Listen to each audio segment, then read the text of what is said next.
Are you ready to manage your work and personal world better to live a fulfilling, productive life? Then you've come to the right place. ProductivityCast, the weekly show about all things productivity. Here are your hosts, Ray Sidney Smith and Augusto Pinaud, with Francis Wade and Art Gelwicks. Welcome back, everybody, to ProductivityCast, the weekly show about all things personal productivity. I'm Ray Sidney Smith, and I'm joined here with Augusto Pinaud, Francis Wade, and Art Gelwicks. Welcome, gentlemen, to the show. Thank you. Great to be here. Hey, guys. How's it going? Pretty well. How's it going with you? I've discovered that I've managed to do something unfortunate to my Chromebook. There's a setting in most of these that allow you to change your trackpad to what's called Australian mode. And I'm thinking, oh, that would be cool. No, it turns the trackpad upside down. It's like the toilets, right? Toilets Everything. Go down the opposite way. It's now, my scroll is now upside down now. So my productivity is officially half today because every scroll is taking twice. So.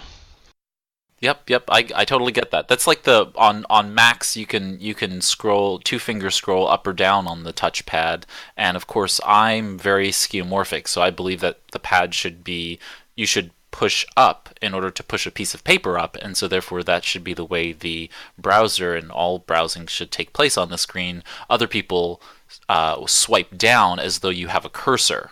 Right? So if you take the cursor to the scroll bar, you would drag it down, but that's actually not how you would swipe on a screen. Most certainly not. So I've matched the screen concept, and there's a hefty debate about which is the quote-unquote right way. Well, I'm going to need to say here, the right way is sweep up, as you were describing. The other way is the Windows way. Didn't work on Windows, hasn't worked well in Windows, I may need to say. But as with the water on the toilet happened, I don't know if that's a discussion, but let me say it. The Australian way, as you are describing, is what the Mac did in Virgin years ago. I don't remember now which operating system when they inverted to make it exactly what Ray was describing. You want to go up, you push it, so the screen goes up and down. That is, I agree that if you have never used it, at the beginning, it takes a little bit more, but as soon as you get used, when you need to go back to the cursor mode, the cursor mode doesn't make sense at all. Wait, so you're telling me that this Australian mode of scrolling is the standard on the Mac? Good. Yes, now I know to turn it off. Okay. Just thank you for making that decision easy. Well, let's get back on track, and it's kind of the topic of our discussion today, which is back to work. What we're talking about in terms of back to work today is really how to become productive after being away from work for a while. And this could be planned and unplanned or unplanned time away. It could be short or long in terms of duration. And so I wanted to start off with, what are the various reasons why people are away? And Augusto, maybe you can tell us a little bit about the impetus, the genesis for having brought up this topic in the first place. So my wife and I have never take a lot of vacation. Understanding vacation, the families or people who go and say, okay, the next 7 days I'm going to go somewhere and off, and I'm not going to check work email and stuff. My wife and I have been travel with our work gear for years, and we may take an afternoon off, but even when we go and travel to a different country or to a different city, we always travel with work. There is something that we find rewarding about being able to work on a different city and a different environment, and in many cases even super productive. So we have never really suffer necessarily what people came or called the back to work backlog, But recently we took a trip to New Jersey, and I was particularly exhausted from work. So I decided to take Monday off, and Monday roll into Tuesday off, Tuesday roll into Friday somehow. So when I came back to the office on on Monday, I really have a significant backlog of stuff to take care of.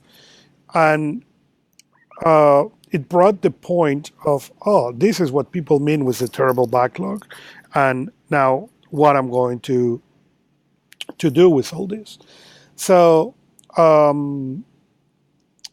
that's how the topic of the show came. I was curious of if it would be useful for people to get tools on how to get back after those kind of things. Then the other thing that happened to me, so I went for work to Vegas, and I'm back into the office, and it was for a trade show, so most of my day was in the trade show, even that I did some of the stuff at night in the hotel. So today I have a nice pack of paper in front of my desk.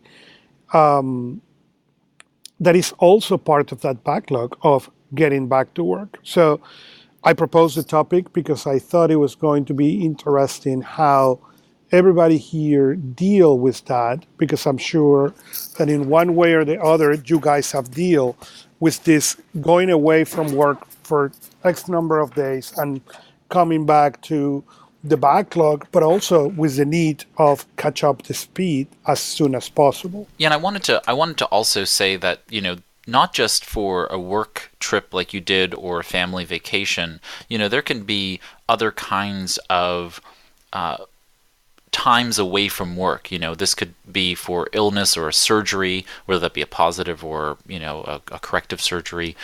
The maternity and or paternity leave.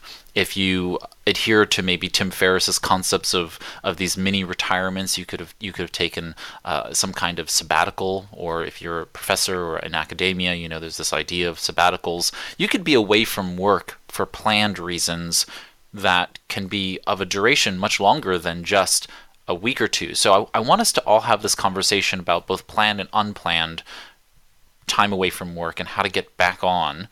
And I wanted to maybe start with the opposite, which is for those situations where we have planned to be away, what are some good ways to prepare for time away from work? Yeah, well, before I dive too deep into the idea of preparing for the planned, I think one of the biggest issues that you run into is people use the ability to work while they're away as kind of a get out of jail free card for actually doing proper planning. Somebody who is going to be, let's say, going away for a week of vacation, if they're going away and they're going to take their laptop with them, they're going to take their smartphone with them, they're going to check their email, things like that, they've basically given themselves a reason to not fully plan and prepare. If you want to impress me, plan to be disconnected for that time period.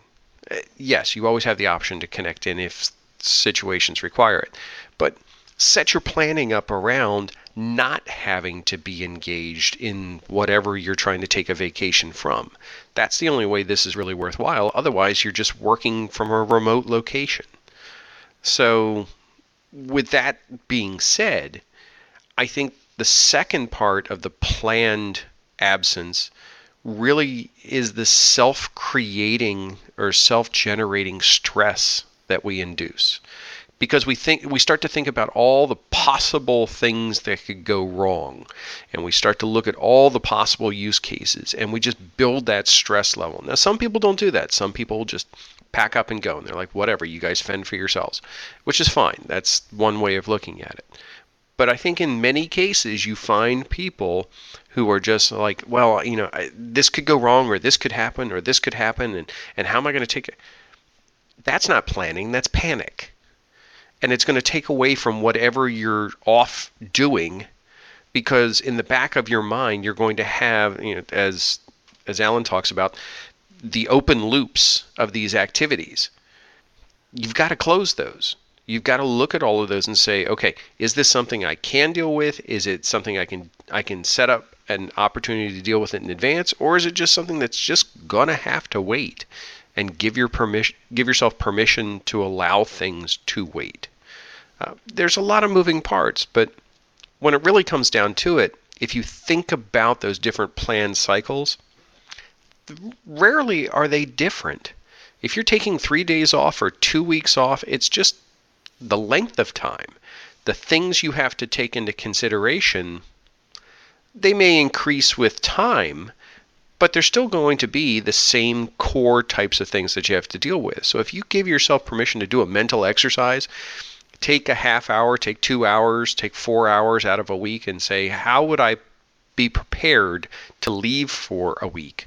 And go through that exercise before you actually have to do it, you set yourself up for a lot more success.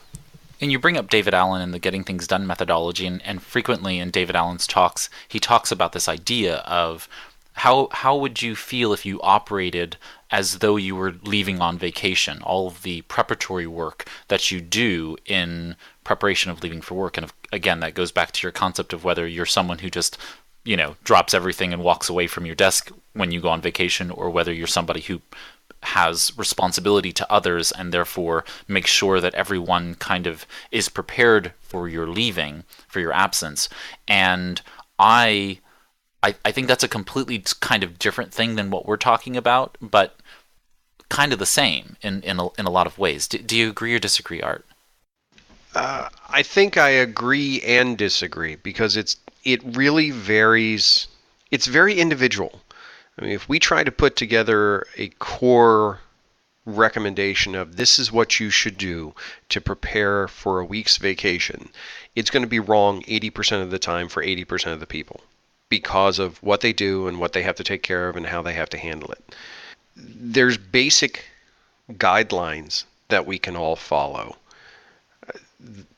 But when it really comes down to being able to execute and relax somewhere, to be able to go somewhere and sit on a beach, or go to the mountains, or go to an event, or whatever, and know that, yep, you know what, everything's handled. That's a really hard step in the process. And I think you have to start small. You have to start with, how would I do this for a day? And not the, okay, I'll deal with it when I get back. I think that's probably the biggest mistake. If we let ourselves plan around recovery after rather than dealing with before, we're just setting ourselves up for a bad state, because we all know that the work doubles and triples. One of my coworkers came in this morning and he's like, well, let's see, I wonder what the over-under on the number of emails I got for being out 3 days are.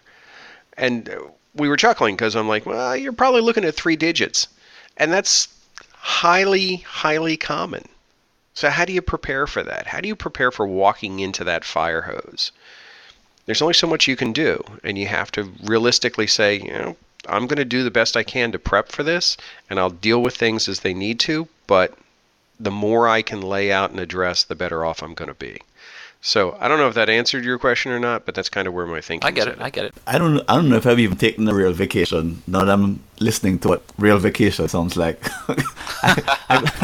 I'm sort of aligned with Augusto in my behavior, which is that vacation for me is, I'm sort of struggling here, because I think I should be thinking differently than what I'm thinking, because what I'm thinking is that in a world of work-life integration, that there is no big V vacation, and frankly, I'm not really interested in a big V vacation, in the sense that I sit on a beach. I live in a country where I live in the mountains and the beach is 5 minutes away. And, yeah, Jamaica, oh my God, you must be so lucky. Well, yeah, but I don't spend 4 days in a resort sitting on the beach. But, it's kind of like, but why would I do that? I go to the beach. And I love the mountains. I go hiking, I go running in the mountains every week. But it's a matter of lifestyle as opposed to it being so binary. Which makes me think that there's a lot of people who may be in the same position, which is that it's more a matter of tuning your mind so that you're in balance, regardless of where your body is at. That if your body is in the office, it's in balance. If your body is at home on the weekend, it's in balance. If your body is in your office in Pittsburgh, if your body is on the beach in Jamaica, that regardless of where you are, I'm wondering if the common skill isn't the same. It's just that the blend of time working versus non-working just shifts. But in my case, it never goes to zero. And I don't want to go on a vacation where I can't work. Because for me, my aunt is an artist, right? She's a painter. And I don't think she stops painting in the sense that she stops creating. And I've started to relate to my life sort of in the same way, that I really love what I do. And I love it so much that if you sent me on a vacation, capital V vacation somewhere, let's say to London, what I would do is go find a way to start working, but not working in the drudgery sense, working in the creative sense. Because I don't want to turn the tap off. I don't want to stop being creative. I don't want to stop doing that kind of work. I have a suspicion that until the day I drop dead, I'm going to be fighting with this balance, but subtly shifting it as opposed to turning it on or off if I have the choice. So this is only for, of course, the planned vacation. I'll be turning it on and off. I won't be turning it on and off in this binary way. Instead, I'll be going from 80-20 to 30-70. Does that make any sense? Absolutely. And I think it's really interesting that I think I see it very similarly with the artist, and your wife as an example is actually a really good example here, and then I'll bring you in, Augusto, which is that the idea that you're always looking for inspiration even when you're not working. I think there's something of great value there, and I think that's why time away for me is actually more important than I've ever valued it in my life. I was like you, Francis, for many, many years, and I've somewhat shifted now, and I don't know whether that's better or for worse, but it is better for me in the sense that I now see inspiration in places I hadn't thought I would find it. So away doesn't mean going to the beach in Jamaica and not thinking about work in that sense. It's your body could be on the beach in Jamaica, and as your mind relaxes, ideas could start to come with respect to work. Absolutely. I mean, I being in, I was just recently in Ohio, and I was in Cleveland, and just the idea of walking around some of the main street areas of the town, triggered all kinds of thoughts about, small businesses and small businesses marketing in a main street district, and that's my area of specialty. So it always is reminding me and cluing me into the way in which people are doing things. Yeah, I really feel that concept quite closely. I like the idea of an invigorating vacation as opposed to a sort of the brain dead model, which is sort of the popular model, that I go and I lock my brain off and I don't think while I'm on vacation, as opposed to I come back inspired, rested, invigorated, challenged. If I can work in a new experience in a brand new country, I'd love to do that, but it's because of the inspiration, not the brain deadedness, so to speak. People vacation in different ways. Some people's jobs require them to take vacations that allow them to disconnect and depressurize because of the nature of their job. So going back to our original question, if you're planning on taking a creative vacation, if you're planning on taking a relaxing vacation, if you're planning on just running and hiding under a rock for a while, doesn't really matter. How do you prep? How do you make sure you're going to get the most out of that incredibly precious resource of non-working time?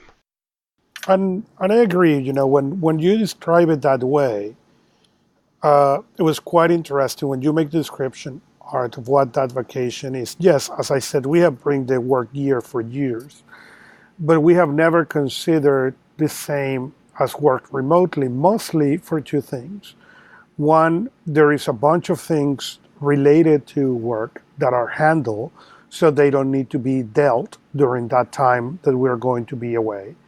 And second, usually there is work related that may come with us that is really specific. So it's not, we're going to work on everything that show up during the next X number of days that we're going to be away. It is more a creative vacation in a way where it's the working gear is coming in case of an emergency, but mostly is coming in case we have the opportunity to find that inspiration and work into that inspiration.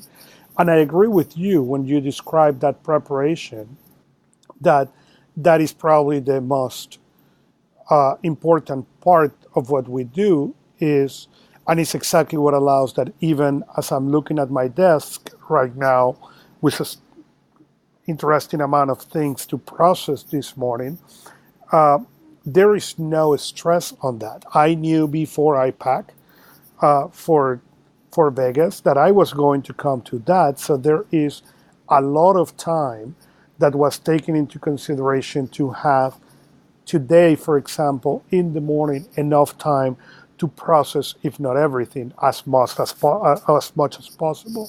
So, so I agree with you on the preparation, even that maybe consciously I wasn't as aware as I should on how much preparation goes for us into this trip. It's not, for us, it's not let's work remote. It is we are going to go away and we're going to work, but we're going to work on things that require a different set of tools, elements, environment, even quietness maybe, that the place where we are pushing every day to work, and that's exactly what allows us to make those weeks so effective. So maybe as Francis described, and I haven't called it that way or considered it that way, but it's interesting. Maybe what my wife and I do is we take creative burst of time. So maybe we take Friday, Saturday, and Sunday as a creative burst of time where we can disconnect from the grind without necessarily unplugging 100% from work. So what I'm hearing from us as a kind of consensus is that we should plan for what we are going to do or not do while we're away from work. If we have the opportunity to plan for our absence, then we should at least plan for what we are affirmatively going to do and affirmatively not going to do. And obviously emergencies happen, as you said, Augusto, but for the most part, knowing that up front, I think is really powerful to our overall stress or de-stressing while we're away. I wanted to also point out that two good questions that I like to ask as well of myself before I leave is, what will others need from me while I'm away? And what will I need to do when I return to work, when I'm going back to work? What will I need to do when I get back there? Because that will help me sort of accelerate once I hit the ground on the opposite side of, in this case, vacation or just any time away from work altogether. I wanted to switch gears now to talking about some of the techniques that we can do once we do get back from time away, and what are some of those fundamental either tactics or strategies that we can use to productively on-ramp, to productively accelerate. I like this acceleration lane and deceleration lane analogy, as you all know. So how do we get ourselves into the acceleration lane, and what can we do while we're there to get up to speed quickly, easily, more efficiently, more effectively? Right. Well, for me, getting back, I have to make sure to schedule sort of readjustment time, because if I flip from 80-20 to 30-70, it's not a matter of just landing and all of a sudden being in the frame of mind that I was in before I left. I need a lot of time to sort of get back into the groove. When I travel for long periods of time to other countries, I notice that when I come back home, and I was living in 2 countries for the last couple of years, and when I would switch countries after a month or 2 months, I'd walk into the apartment or the house and everything would look weird. It was like, for about an hour, I'd be like, oh my God, because it would look oddly familiar, but still strange. And it would take me at least a couple hours to sort of adjust to the physical environment, let alone the work, just the physical environment. So of course, during those 2 hours, I'm useless. I couldn't do anything of any real value, let alone anything challenging. So I think the arrival back requires some sort of easing in. I think it's a sort of a mistake maybe to jump right into a meeting as soon as you get back. I've done that before and it It's awful. Jump into replying to email. I think there's a soft entry that if you're in an office environment, for example, there's just touching base with people and getting a human connection going and sort of catching the vibe of what's happening in the office before trying to catch up. So sort of getting the human side of things, getting back in sync with people who haven't seen you for a while, and then easing yourself back in, but making sure to have a kind of a gentle schedule for the first few days. So I think scheduling the way you manage your time in the first few days and how you block out time and make sure that nobody puts in 4-hour meetings on that first day.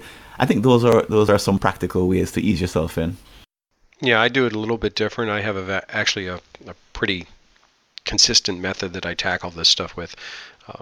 I put into my calendar that people can book meetings against me with when I'm planning to be back on that first day. So if I'm coming back on a Monday, that I'll be back in the office at, say, 8 o'clock. And then I make a point to be in the office by 7:30.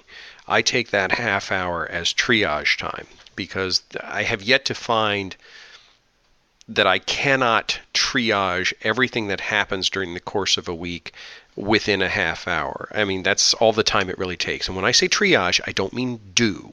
That's a big mistake that people make, is they start going through that fire hose of emails they've gotten and they try to tackle each of those emails and start to address those problems. You can't do that. Triaging is literally, what's the most critical that I need to address when the triage is done? What's second? What's third? What are things that, the classic models of delegate, defer, destroy, that type of thing. There's tons of methods around it. And I could go on for hours on different ways to approach the triage. The key thing is to designate that time period and make sure that you don't try to do anything else until that's done. Because what almost always happens is if you start doing things, you will run into something far more important that you did not triage for, and now all of a sudden everything goes off the rails. So that's how I tackle it. That's an interesting thing you mentioned. So for me, there is two things. On anything that is 2 days or more as a travel or take out of the office time, I tend to block the morning, the day I come back to the office. So, for example, so I block the whole morning, all the time before lunch, because that will give me enough time to take care of that triage, take care of look at what stuff without feeling, anybody breathing on the back of my neck. And at that time is key and is important for me. For the triage, years ago, when I think the triage works in the same way as when you are doing weekly review, in the way that when you're doing weekly review, inevitable, there is a stuff that come to your mind, come to your attention. You say, I need to fill in the blank. And a lot of people make the mistake to then stop what they are doing to go and do that. And I understand there are a few amount of things that require that immediacy, but most of the time it doesn't. And I've been advising people for years, before you start your weekly review, grab a piece of paper and mark it in a certain way. It doesn't matter what you put on top. I put to do as soon as this is done. And any of these things that come that are, I need to, now, instead of stop what I'm doing, instead of stop the triage, or instead of stop the weekly review, write down what it is right there on that page and continue and finish the process. Because if you do that, what's going to happen is as soon as you are done, first, you're not losing your train of thought and the effort you're putting, but second, you know that there is a place where you are going to go immediately after to go and take care of all those things. I wanted to offer just two strategies that I use, and I feel like one is kind of giving away the goose here, but I don't think it really hurts me because I'm not going to answer anybody anyway. But here goes the thing. I re-engage with my routine. So I have very strict routines that I've designed for myself throughout the day. And this goes back to a thought that I've had for a long time, and I've published episodes on ProdPod about this, which is the idea of a day reset. And so I've naturally created these anchors in my day so that I'm able to reset my day at natural points, so that if the day's going wrong, I can correct course very easily. So this idea of a strong routine, you don't have to do it every day necessarily, although I recommend it because then it creates the set of habits necessary to productively manage your day.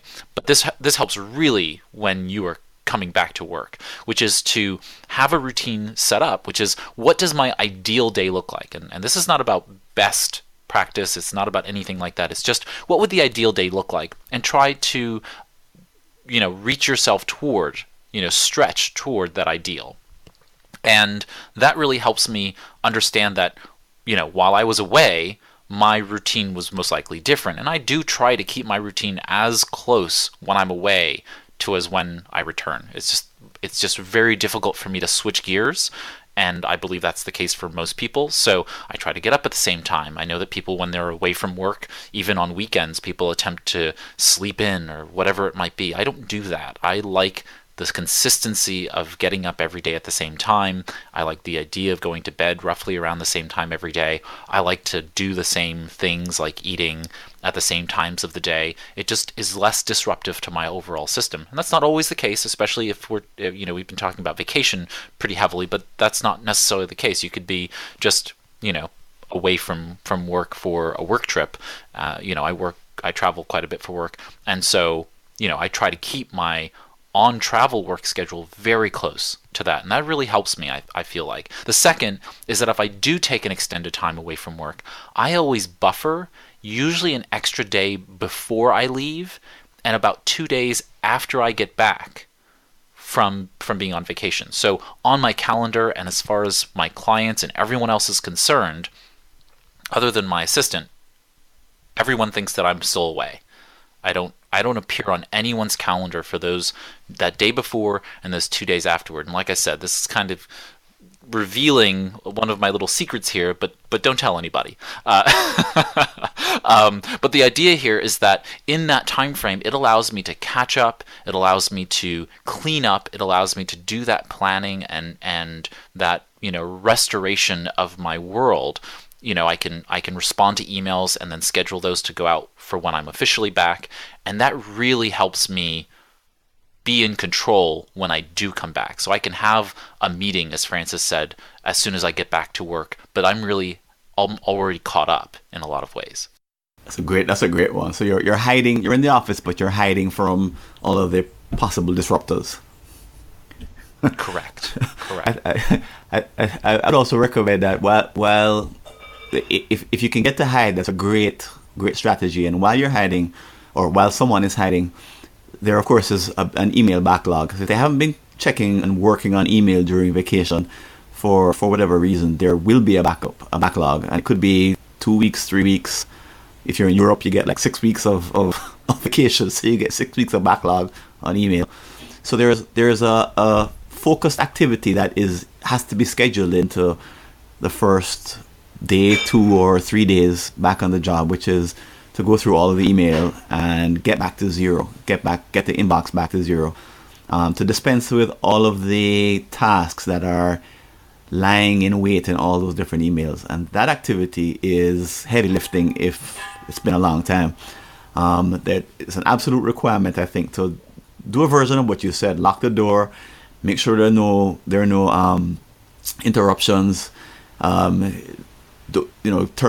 Put all the blocking software on your web browser so that you're not distracted by social media, and really go into the flow state. Maybe several episodes of the flow state, so that by the end of it you can emerge with your email completed with that job, because that job, as far as I'm concerned, is one that has to get done not as soon as you get back. It's not before doing the other things that I mentioned, but before engaging with the rest of the world. That's one that most people have to do if they're in an office environment. Yeah, and I know that you focused on email, but this is actually, for me, mostly about calendaring. I have a very hectic daytime calendar, from 8 to about 4 o'clock, and sometimes later than that on the day. It's back to back to back for me.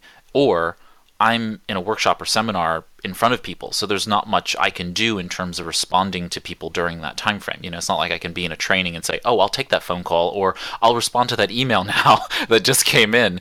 And so I have to really be aware that when I come back from time away from work, there may be a backlog that I didn't anticipate, and for listeners that you didn't anticipate. And so you have to know your work world and kind of the situations that arise. And that's why I have those 2 days buffered, because it may be that I need to restructure my calendar. It may not be a lot of email, although usually it's a lot of email, but many times it's because I have to now reschedule a bunch of things that are happening 2 and 3 days after I get back, that now just it's not reasonable that those things can happen, because I may have projects that I need to work on over the next several days for something of higher priority. So, don't think that it's just clearing up email.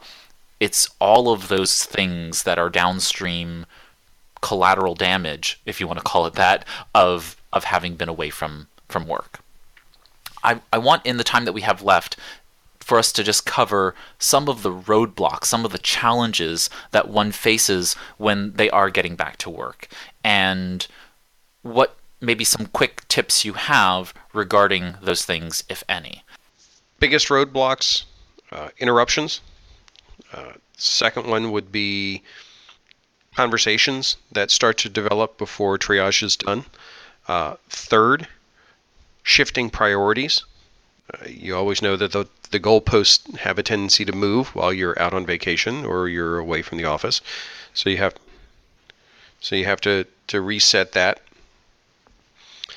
Let's see, what else? The other, and probably the most interesting one that I run into most frequently, is new things that have arisen. Not things that you were expecting to deal with, but new initiatives that all of a sudden take high priority over everything else, and that requires a new level set.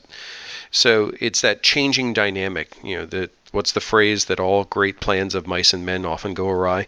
Well, that's basically it. So creating plans that are unadaptable to new situations. That's not even a word, but you know what I mean. You have to build the flex. You made a good point. The biggest problem you're going to find is what you plan for that week after, on the sense of, are you making sure that you are making a buffer for what is impossible to plan? If you make the plan for the week after, the week you're back to work, to have now book solid, well, are you leaving a buffer to what can happen on the time you were out that now need to take precedent or need to be reorganized? And I think that's where those buffer times and that buffer strategy, it's really, really useful. I think one of the other challenges is, away from the tasks and the work, there's sort of an emotional environment that you're walking back into that could be very different from the one that you left. And there's probably a number of events that have happened that you don't know about, especially if it's something in the project that you're working on.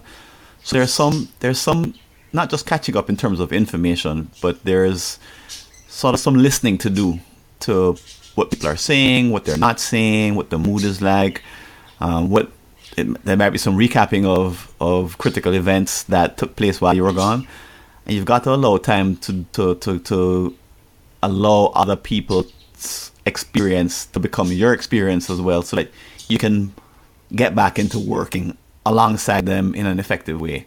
So let's call it listening on multiple levels to see what you missed. Well, that's all the time we have today for discussing back to work. This has been an illuminating discussion on the complex topic of getting back to work when you're away from work, whether it's a short period of time or longer, and we hope you've learned a bit more about how to order and simplify getting back to work. But if you're still questioning how to do so, let us know. You can tweet at us, you can contact us, or ask a question in the comments of this episode if you head over to productivitycast.net/027, which is the episode number, and you can find our Twitter profiles there on the About page and all that fun stuff. This is also where you can find the show notes, so links to anything we discussed are easily jumped to from there, and you can learn how to subscribe there on the podcast website.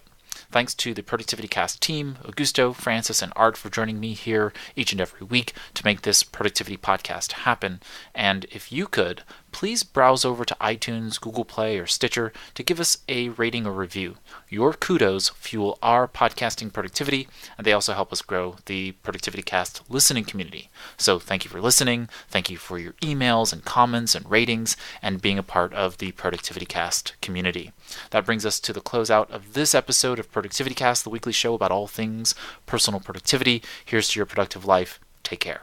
That's it for this Productivity Cast, the weekly show about all things productivity, with your hosts, Ray Sidney Smith and Augusto Pinaud, with Francis Wade and Art Gelwicks.